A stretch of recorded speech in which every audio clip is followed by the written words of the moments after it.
So guys, RBI के द्वारा Paytm को बैन होते ही लोगों के मन में कई तरह के सवाल उत्पन्न होने लगे। कुछ लोगों का यह भी सवाल है कि भाई पेटीएम आखिर क्यों बैन हुआ, क्या कारण है जिसकी वजह से पेटीएम को बैन कर दिया है आरबीआई ने, और क्या दूसरे बैंक भी पेटीएम की तरह बैन हो सकते हैं, ये लोगों का सवाल है। जबकि कुछ लोगों का यह भी कहना है कि भाई जिन भाई लोगों के पास पेटीएम पेमेंट बैंक का बीसी आईडी है, सीएसपी आईडी है, केवाईसी एजेंट आईडी है, भाई अब उन सीएसपी संचालकों का क्या होगा जिन लोगों ने पैसा लगाया है, पूंजी लगाया है, अब उन लोगों का क्या होगा, सीएसपी संचालकों का जो पैसा है बर्बाद हो जाएगा क्या।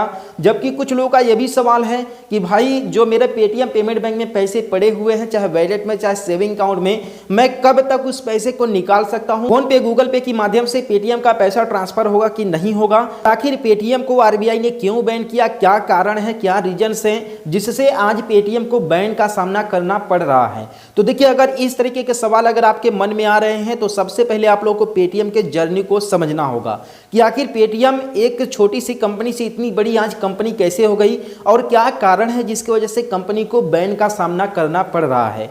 तो इसके लिए आप लोगों को पेटीएम के जर्नी को समझना होगा कि आखिर पेटीएम कैसे ग्रोथ किया, कौन सा समय इसके लिए बेहतर रहा, कौन सा समय इसके लिए काफ़ी ज़्यादा महत्वपूर्ण रहा। तो आप लोगों को डिटेल से इस वीडियो में बताने वाला हूं, तो इस वीडियो को पूरा देखिएगा जिससे आप लोगों को सही और सटीक जानकारी मिल सके। देखिए, बात है 2016 का नाम सुनते ही लगभग सभी लोगों के मन में नोटबंदी का ख्याल जरूर आता है, क्योंकि यह वही साल था जब हम लोगों को नोटबंदी का सामना करना पड़ा था और यही समय मिला पेटीएम को ग्रोथ होने का।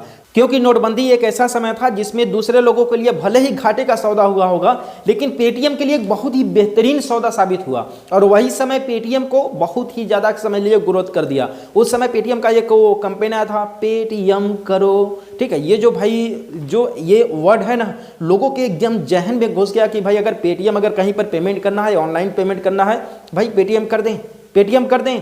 भाई ये लोगों की जहन में एकदम से घुस गया और यही कारण बना पेटीएम को जो है कि एकदम ग्रोथ में लाने का, नोटबंदी। और पेटीएम ने 2016 में इस तरीके से ग्रोथ किया।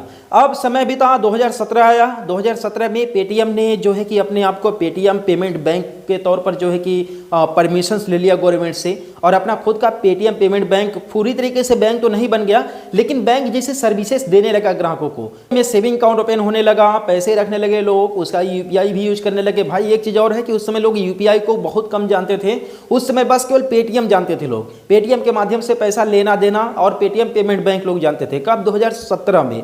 अब देखिए 2017 से 2000 जो है कि 18 आ गया, एक साल चला, तब से लोगों का जो है कि कंप्लेन आना शुरू हो गया, ठीक है, कि भाई जो पेटीएम पेमेंट बैंक है, जो आरबीआई के रूल्स है, जो नियम है, उसे जो है कि फॉलो नहीं कर रहा है, ठीक है, उस रूल्स एंड रेगुलेशन को जो है कि वायलेंस कर रहा है। इस तरीके के तरह तरह के कंप्लेन आने लगे पेटीएम के खिलाफ और इसके खिलाफ सारे जो है कि कंप्लेन आने के बावजूद भी पेटीएम अपने आप में रूल एंड रेगुलेशन से रिलेटेड कोई भी ज़्यादा इंप्रूवमेंट नहीं किया।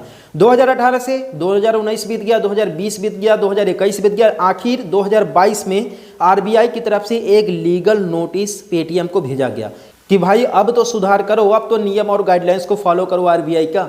लेकिन फिर भी पेटीएम अपना पल्ला झाड़ता रहा कि हाँ भाई हम फॉलो कर रहे हैं, ठीक है, सब कुछ सही है, लेकिन सब यही कुछ होता रहा। फिर 2023 में आरबीआई की तरफ से 5.39 करोड़ का जो है कि फाइन लगा दिया पेटीएम के ऊपर। भाई बस यही कारण था कि जो कि आरबीआई के जो रूल्स एंड गाइडलाइंस थे इसे फॉलो नहीं कर रहा था पेटीएम, जिसकी वजह से 5.39 करोड़ का जो है कि इस पर फाइन लगा दिया गया, ठीक है। इसके बावजूद भी पेटीएम चलता रहा, फिर भी इसके ज़्यादा जो है कि इंप्रूवमेंट नहीं किया आपने जो है कि रूल्स एंड रेगुलेशन में जो भी आरबीआई के द्वारा तय किया गया था। इसके बाद समय आया कल का, यानी 2024 का, तब से आरबीआई ने पेटीएम को बैन नहीं कर दिया कि जाओ अब भाई हो गया तुम्हारा काम, ठीक है, जितना भी तुम्हें फॉलो करना था, जितना भी वायलेंस करना था रूल्स एंड गाइडलाइंस का आरबीआई का, अब सब इनफ हो गया, बहुत हो गया, अब तुम्हारा काम खत्म।